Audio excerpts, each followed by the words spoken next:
Hi, I'm Jack Baruzzini, and you're listening to The Secret to Stargate, where we talk about the hidden meanings and deeper layers found in Stargate movies, TV series, and more. And joining me today are Lisa Jones. Hi, Lisa. Hey, Jack. And Victor Lambs. Hey, Victor. Hi, Jack. Kind of looks on the video like I'm holding you guys up here a little bit. Yeah. A little bit, yeah. You're the Atlas. Yeah. Don't shrug. Yeah, there we go. Today we are discussing the first two episodes of Season 6, Revelations Part 1 and 2. In this episode, SG-1 returns from a mission to find themselves under attack by hostile natives.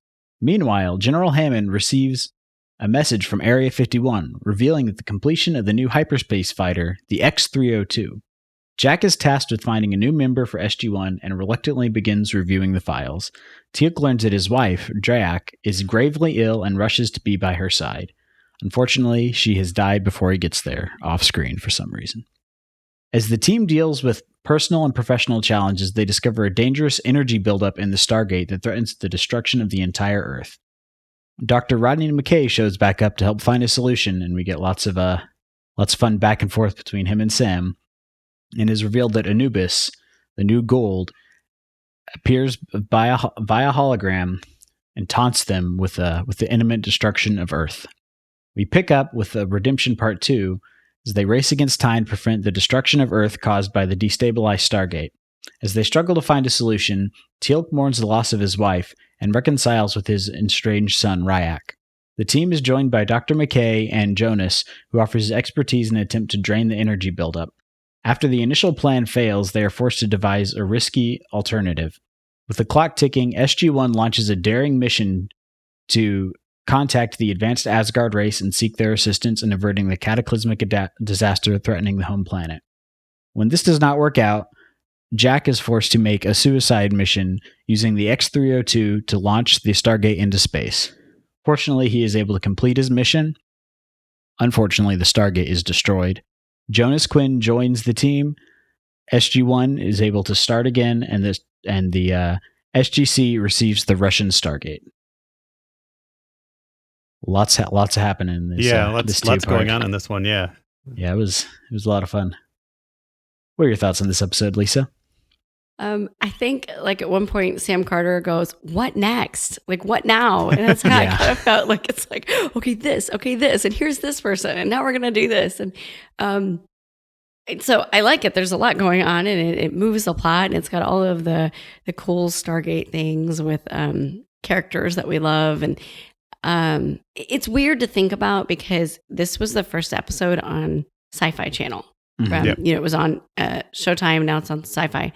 And so, I kind of try to look at it as the lens of what if people had never seen it and they're watching it for the first time. And I don't really know how well it translated for that. But for those of us who've been fans for a long time, it really worked. We didn't pick up right away at the end of season 5. They gave us a little bit of a break. I think 3 months is what they said went by. And, but you've got Jafar, you've got, outer spaceships, you've got techie stuff, you've got ghoul threat. I mean, I don't know. There's a lot. So, but overall, it was I want to say a feel good episode that works. Yeah, got a lot of good stuff going on. What about you, Victor?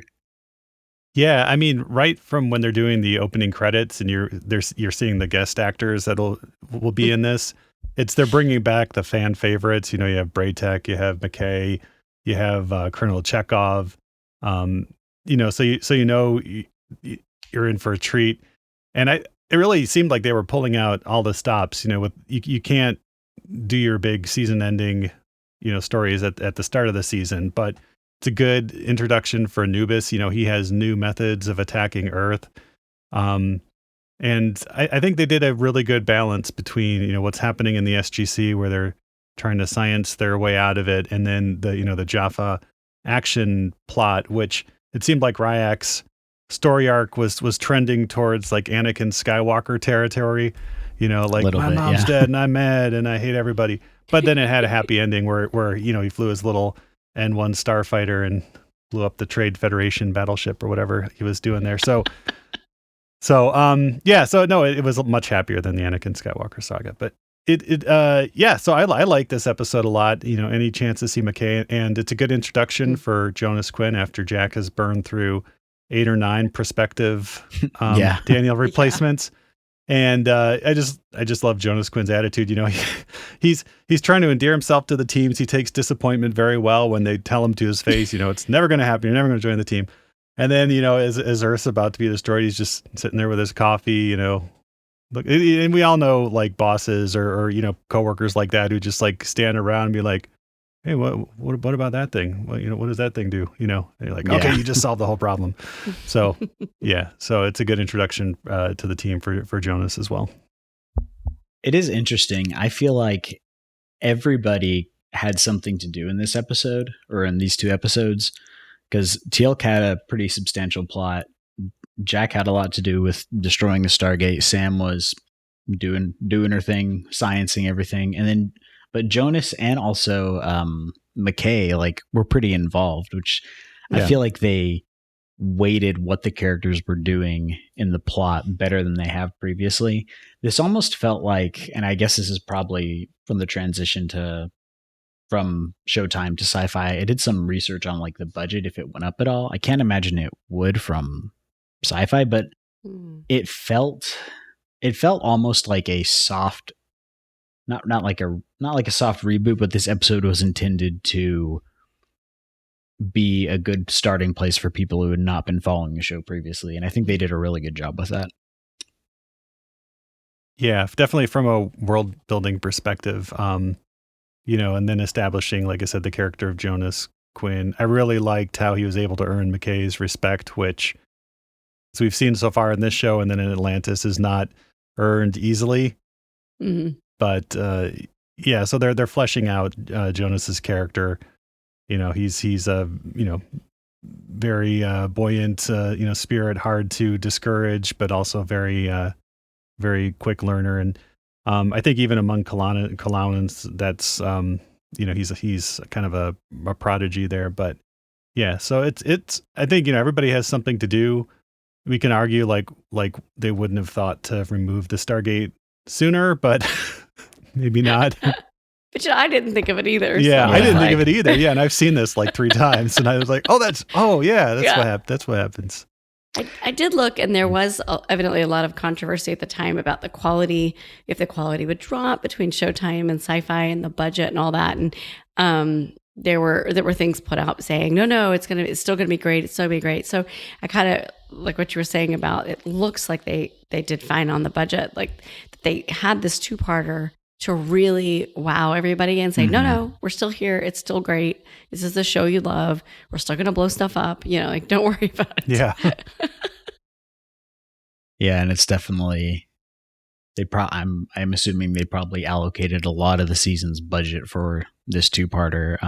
But it looked really good. Even like the sequence with the, that ancient weapon that Anubis was using to destroy the gate, that looked really good.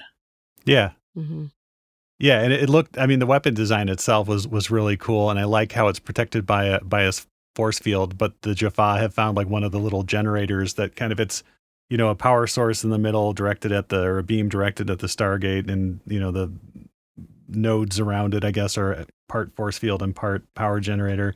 And one of them is cracked, and that's the one that the Jafar all walk through to get to the center and stuff. And so I thought that was kind of neat too. It's like, well, wait a minute, how are people going to get to the center of this thing if it's, got a force field around it? Well, one of them's broken because it's very old. And I just thought that was really a nice little detail too.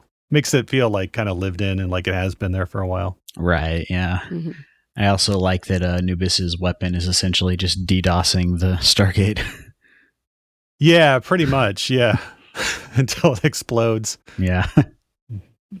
I do wonder though, and I'm not sure if this is something that they'll cover later on in the show, is there's got to be some sort of, I would assume that the ancients would build in some sort of failsafe against this kind of attack. You don't want your Stargate to become overcharged and have the Naquita just go nuclear. What we learn in Atlantis is that the ancients aren't always that concerned about safety, providing safeguards for their lab experiments. Yeah. It's like, why would we worry about that? We're super smart. There's no ancient OSHA. No, there's no oversight committee or anything. Something else I really liked about this episode was Stargate's always done a very good job of like kind of joking about itself in the show in a way that doesn't turn it into like a straight up comedy, but it does a good job of kind of winking at the audience. All the stuff with Anubis and how over the top he is. Like they just straight up comment on that. Like when he's giving his speech about the earth being destroyed and you will suffer my wrath. And Jack's like, who talks like that? Yeah. And McKay and Carter are just like ripping on him. Like, that's the start of the next episode. We have this cliffhanger. It's like Anubis is like, I will destroy you. And then we come back for part 2. And it's just the characters like totally mocking the end of part 1, not in a bad way or anything, but yeah. I love that though, because McKay, we talked about McKay the first time we saw him, and he was so much worse than I remembered. But this McKay, I don't know if they were intentionally trying to redeem him yet, but he came across, a little less offensive, a little, a little more funny, a little more, like, oh wait, I can, like, respecting Jonas, and he tried to soften up Carter by saying that she's an artist, and science is an art, and sometimes she just thinks of the better ideas and things like that. That was a really nice scene. I did like that. Sam, of course, is still very standoffish because, McKay's a jerk and stuff, but I think he did manage to endear himself, or at least earn, if not respect, maybe pity or understanding from Carter with some of that. And so they do have some nicer moments later on, up until, Rodney's invention almost kills her, but yeah. But then he wasn't worried so much about, did you notice that? Like he's like, oh, she's gonna be really mad at me when she wakes up. If she wakes up. Yeah. I do feel like though when he says that, it's almost like he's actually genuinely concerned. Yes. Like, she's gonna wake up, right? Yeah. Yeah. So yeah, he is much less of an HR problem in this episode. Yeah. Still a little bit of one, but not as bad. Yeah. And Sam's ribbing him back. It's like, the EM weapon needs to be rotated into place, but it hasn't been yet. And so Sam's like, I'm not the genius or whatever, but shouldn't the EM director be pointed at the Stargate? And Rodney's like, aha, I love so that. They are having some fun workplace ribbing there. And the two of them, the actors, they just did so well at that. Yeah. I mean, the back and forth, it just came across just so natural. And I think that's, as we see them work together, going forward in Atlantis and all of that, it just, they just have great chemistry. Yes. Nice. Does Carter transfer over to Atlantis at some point? Yes. For the second to last season. Yeah. Okay, cool. Awesome. Yeah. Because I almost feel like she has one episode with McKay before that, but it's kind of so it's a really good episode. It's one of my favorite episodes of Atlantis, and it's basically just all McKay. Nice. And Carter. Carter. Yeah. Yeah, I really like their dynamic, so I almost wish that like McKay would join the team. That'd be fun to see. I don't think Jack would tolerate that though. No. You can only have so many sarcastic wisecrackers on the team. Jack is the one. Like, yes. He gets it. I would say the one weird misstep for me on this episode was I felt like Carter's attitude, a lot of it was just a little off. Her character. I don't know. Maybe it was the way they were showing that she was still mourning Daniel, and the Jonas here and Daniel not, and all that. But like where she gives up on the problem and she just wants to sit there and she's upset about, I can't figure it out. And Jack's like, is that fear? And I don't know. We've seen her give up before, but I don't know. It just felt not fully fleshed out to me. Maybe her not being able to heal Daniel with the healing device. Maybe that's kind of her mojo's off now, and she needs a win. Yeah. I don't think that's giving probably the show too much Too much credit for depth. But and I thought it was mean when she told Jonas that it was never going to happen, that he was going to join the team. But that's not quite like her. No, it's not. He took it in stride, I guess. But yeah. No, it's I don't know. I kind of feel like everybody was kind of off in this episode, and this would be something I'd love to ask Joseph Malazzi, was if that was intentional or not. Kind of they're picking up the pieces. They're trying to find a replacement for Daniel. Nothing's really working, and it just feels off. And so they gotta work through that before they get to go out again and go on any adventures. And I guess we see that they've been going through the gate doing missions, but none of the replacements have been working out, because we got that guy at the beginning where he gets shot with a dart and he's down for the count. So that was kind of funny. Yeah. Did they say they've gone through like eight different tries? Yeah. Yeah. And it said 9 if you count the guy that only lasted a couple hours. I want to see what happened to him. Yeah, now we'd get some sort of like ironic montage of just like, 9 people washing out, like Spinal Tap drummers or something, just a montage of them like being shot or falling in ravines. Or I like the scene where Jonas is boxing with Teal'c and he just keeps getting knocked down. Yeah, but he keeps getting up, and I feel like that's all kind of illustrative of his character in this episode, because everyone's saying no to him, everyone's pushing him down, but he's almost like he's like a happy puppy. He just keeps he's optimistic. He just keeps jumping up. So that's good to see. We said that the last episode. Remember that he's always smiling. Yeah. Yep. And that's and they just kept it. He just doesn't let it bother him. Everything just kind of rolls off, and it's all good. And he's still. But he's not sulking. He's not hiding. He's just, it's all fine. Eventually you're gonna love me. Yeah. And that scene with Teal'c too, that he makes the deal that, okay, if I knock you, Jonas says, if I knock you down, Teal'c, will you talk to Jack on my behalf? And Teal'c says, sure. And we don't see him knock Teal'c down. And I don't think he could knock Teal'c down, but Teal'c, something about that impresses Teal'c enough to talk to Jack before he digs into his little snack there of a tray filled with every food. That was amazing. Yeah. I was like, ooh, sandwiches and fruits and vegetables and grapes. Yeah. Yeah. Yeah. And I love it. And Jack goes, but he's an alien.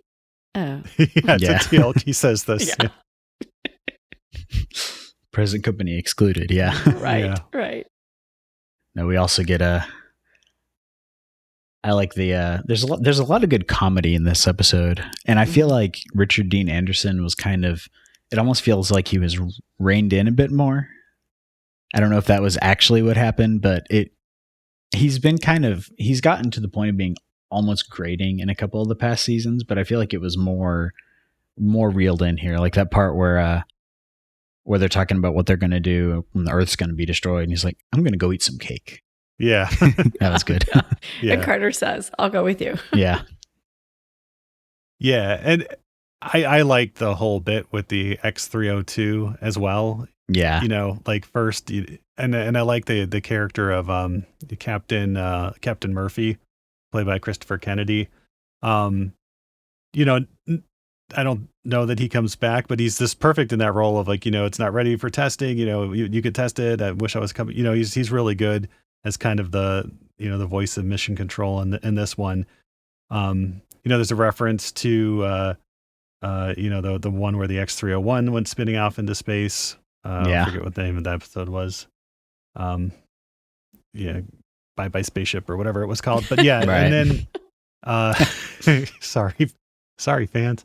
And and what I really like about this too is the deal you mentioned in the summary that we get the U.S. gets Russia's Stargate, because Russia doesn't have the money to fund a fully operational Stargate program. But the conceit is that they get the plans for the X302, but also the plans for the X303. Yes. And that's just really good to just kind of hang that out there. And so you're watching this being like, well, what? Yeah. I think the episode, according to the wiki, is a Tangent. Tangent, that was it. Yeah. That was it. So, yeah, no, that was fun to see. It was kind of sad to see the OG Stargate get destroyed, though, and they don't really comment on it. It's gone now. But I guess the Stargates are not like starships in Star Trek, where they're a character. It's purely a means to an end. It's like the brakes on your car, really. Yeah. I mean, you don't really mourn your pads when they get worn down and replaced with new ones. I mean, true. Yeah, Well, and how many times has it been? This is the first time that particular one has been destroyed, right? Because it's been swapped out. We lost. Yeah, I can't even keep track of them anymore. Like a shell game. They like to have only. The show seems to only like to have one possible Stargate at a time. They really don't like this whole, Russians have one, we have one thing. So yeah. So it was kind of and then they say, they said the DHD doesn't work anymore. Oh, I didn't catch that. But that's, it's at Area 51, and they said it was depleted. Oh, yeah. Depleted into several pieces. Yeah. Speaking of that, I was surprised we didn't see an ID show up at all. I feel like they'd be putting their fingers in here. Or where's Major Davis? Yeah, exactly. Yeah. But we got Graham. Did you see him? Oh, yeah, he was there. Yeah. Yeah, he was helping Walter with some of the... Yeah, we haven't seen him in a long time. That's true. Yeah, that was good. It was good to get him. Yeah, so we get and then so that's the main plot point is the Earth's going to get destroyed. All our characters kind of picking up the pieces, trying multiple different things and failing, which I like that they have to try a bunch of different things and have none of them succeed, even starting off with just the test flight of the 302, having that not succeed. That was good to see. And then we have Teal'c on the planet with all the rebel Jafar. And I thought it was odd that we have his wife die completely off screen. I mean, obviously they just didn't bring the actress back. Yep. But it was an odd dramatic choice. I mean, I'm assuming it was due to the fact that she wasn't available for filming, but just nope, she's dead. Well, I think because they didn't really have a story for her. Yeah, a story for her, and it gets him and his son closer. It's that dramatic pull of I've got to go get Riak. But yeah, she hadn't really had a story in a long time. Yeah, and it's a cheap way to write that character out, but it does set up the story later on where the free Jafar are living on borrowed time, basically because the Goa'uld no longer trust the Jafar priests with their young anymore. Yeah. Either that or they just ate them all. And and so basically without symbiotes, the Jafar they'll live for another 3 to 4 years or whatever, and then that's basically it for them. So so it does kind of set up that Riak there's no other symbiotes available, and it's tragic, but yeah. Here's a problem we're gonna have to face soon. Yep. Yeah, no, I like that. It's gonna be I do kind of wonder about that. It seems like Teal'c's seems like Junior kind of they mature at the speed of plot, so that is good to kind of introduce that ticking time bomb. Yeah, I guess they don't really say how long it is, but I think Teal'c is good for another 3 years as of last season or something. Yeah. Yeah. It's like your the battery health meter on your phone. You can see how long it is until it's going to be completely useless. Yeah. And just like a phone battery, it's not easy to replace. You need your iFixit kit to open up the pouch. It's not a visual I need in my head. Yeah. It is funny though. They kind of explain to Jonas about Teal'c's family situation. I guess that's also to get the audience caught up on what's going on, because it seems like they're kind of Teal'c's in a nebulous spot with his family, and I guess this also just gets her out of the way. I was hoping that Teal'c would say the Austin Powers line, "Wait a tick, that means I'm single again." Right. Yeah. So I don't know if we have any romance in the future for Teal'c, but I would like to see that. Yeah. Probably. Mm-hmm. Yeah. I can't remember if it's this season or later, but yeah, he gets. Yeah. I want to see Teal'c make like a dating website profile. I want to see what that would be like. Fortunately, I think this is a little bit before Right. that time. Teal'c does do some pretty wacky things, especially later in the 10th season when, per notes that Joseph Malachi has shared, that the studio was no longer giving notes on the show, and so they were just free to do pretty much anything they wanted. Yeah, I've seen that particular instance he talks about. That's pretty funny. No, I like that we got Jonas in the show. I feel like they're bringing in fresh blood. It feels like a revitalization of everything. Mm-hmm. So it's exciting to see. We also get a new intro sequence. Yes, we do. Which, take your Dramamine before you watch that. Oh boy. Oh yeah. It's a lot of close-up shots of the Stargate rotating. As the camera pans around it, which, is pretty impressive. Now it would be in CG, and I think later on in the show they did something similar in CG and stuff. But it's just cool to see a physical prop. Yeah. Mm-hmm. That was a lot of fun to see. Yeah. It also kind of feels like a lot of modern shows have very I feel like the style for intro credits is very, very interpretive, very artistic. You don't get a lot of literal stuff in them anymore. And I feel like this almost felt like a precursor to that kind of style. Like, 'cause I don't think you get any shots of the actual characters in the new sequence. It's just close-up shots of the Stargate moving. And I don't know how long they keep this one either. If they keep it all through the 6th season, or if they start to replace it with, like, once they actually have some episodes built up, and footage they can use that. I don't know. Yeah. I don't remember. I'll have to keep an eye on it and see. Yeah.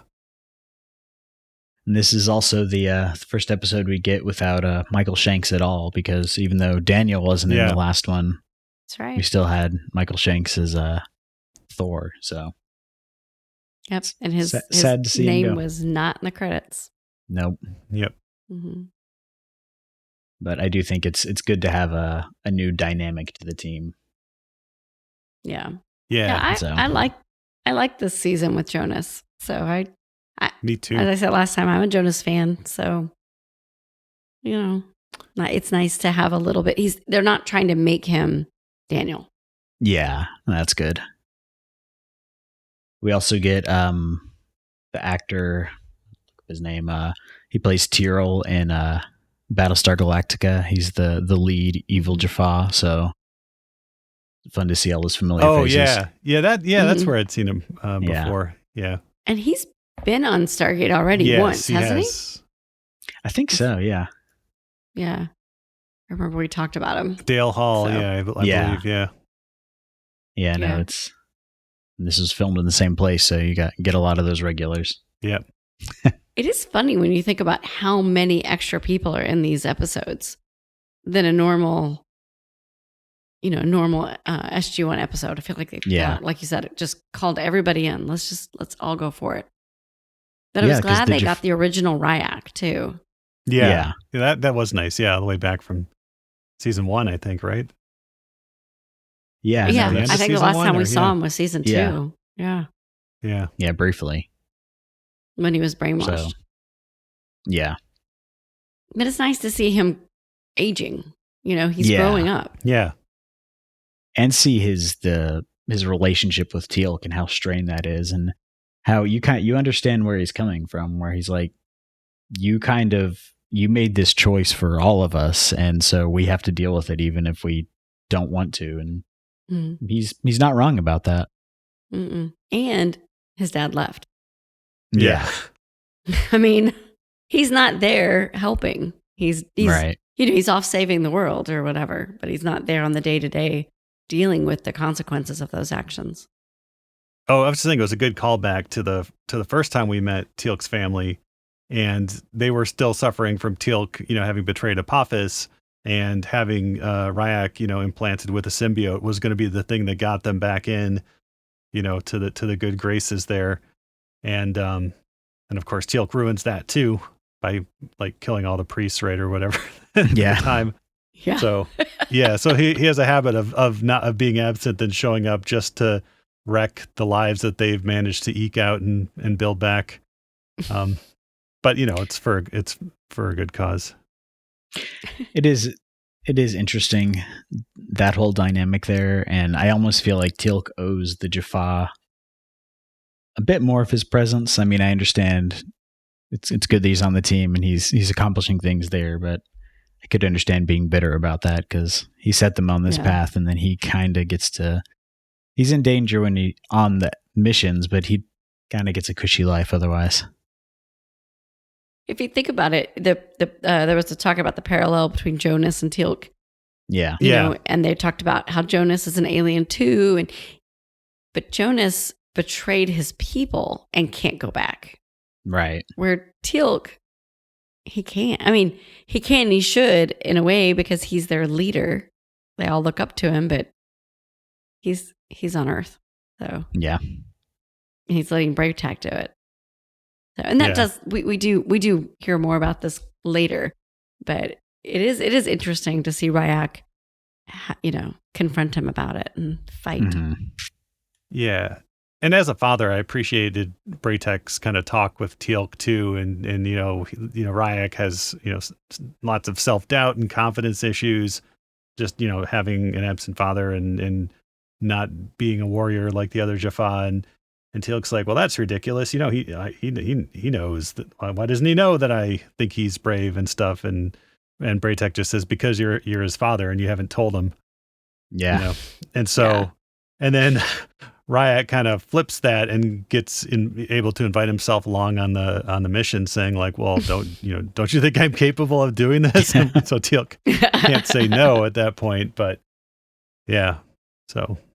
And I liked that he is the one who got to take out the weapon. Yeah, that was good. I thought that was great. He wasn't just the young boy hiding in the bushes or whatever they wanted him to do. Yeah. He got to show his first warrior or whatever. He's the one who had to rescue them, because they got captured. Yeah. So he got to try spinning. That's a good trick. Yeah, there you go. It's an episode 1 reference. We just watched that. We watched that movie the other day. Yeah.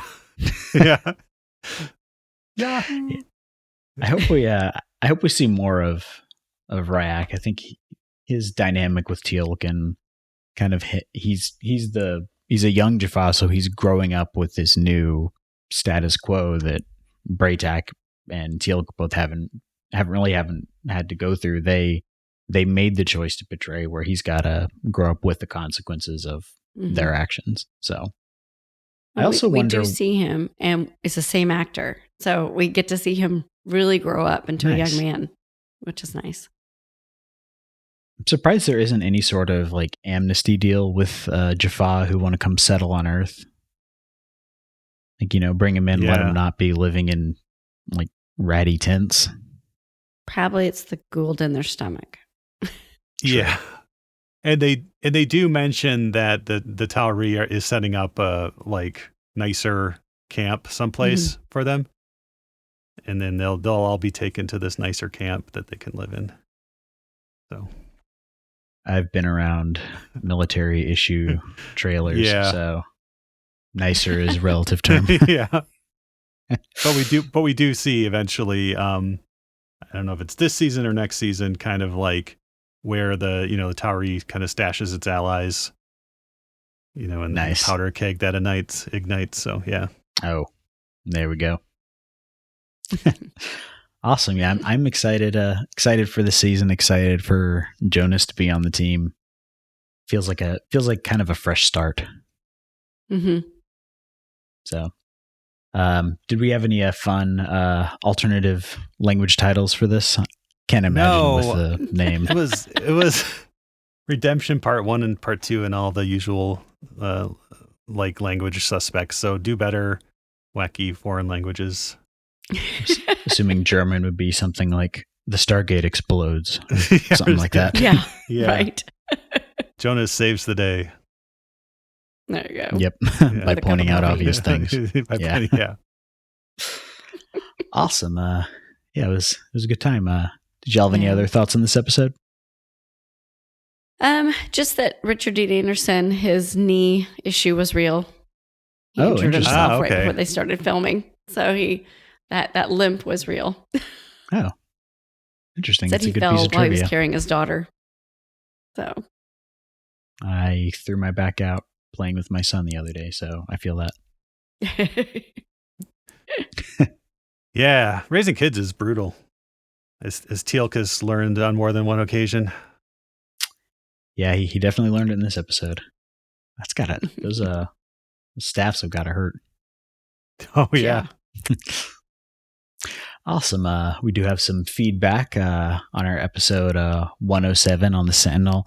Hammond has a question that is very, very pertinent to the plot. He says, another fun episode. And Lisa, is that a rat terrier? I had a rat terrier for years, and he was the best dog the world has ever seen. Yeah. Well, we think he's part terrier. Yeah. His mom was a Chihuahua dachshund.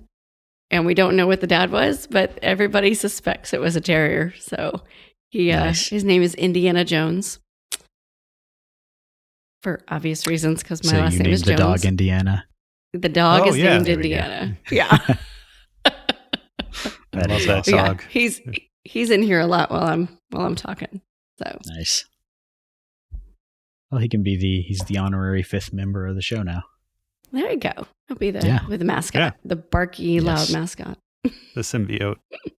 The symbiote, we just call him Junior. Junior. Oh, hey, that works. That works too. Yeah. Yeah. There we Yeah, go. that's right. Nice. Awesome. Yeah, we'd like to hear what your thoughts on this episode were. How you feel about Jonas joining the team and this new start to Stargate, moving from Showtime to SyFy.